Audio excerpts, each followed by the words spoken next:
তৈমুর খন্দকার, রুমিন ফারানা, অলি আহমেদ, তৈমুর খন্দকার বের হয়ে গেছে।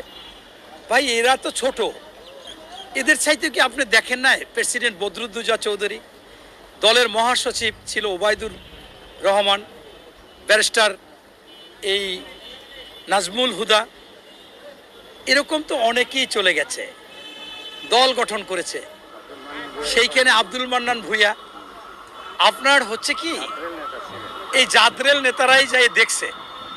এখন রুমিন ফারানা বলছেন যে অনেক কথা বলে। আমি এই বোনকে বলি, বোন তোমার বাবা তো ডেমোক্রেটিক লীগ করতো, ওটার প্রেসিডেন্ট ছিল মোস্তাক আর তোমার বাবা ছিল সেক্রেটারি। মোস্তাক মারা যাওয়ার পর উনি প্রেসিডেন্ট, সাইফুদ্দিন মনি ছিল সেক্রেটারি।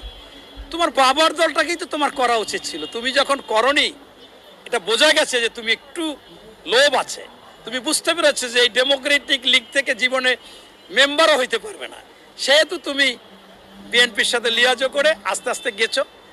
তুমি কৃতজ্ঞতা স্বীকার করো যে যখন তোমাকে মহিলা এমপি বানাইছে সেই সময় আমাদের বিএনপিতে শত শত নারী নেত্রী জেল খেটেছে, নির্যাতনের শিকার হয়েছে, রিমান্ডের শিকার হয়েছে, এবং তোমার চাইতে অনেক যোগ্য ছিল।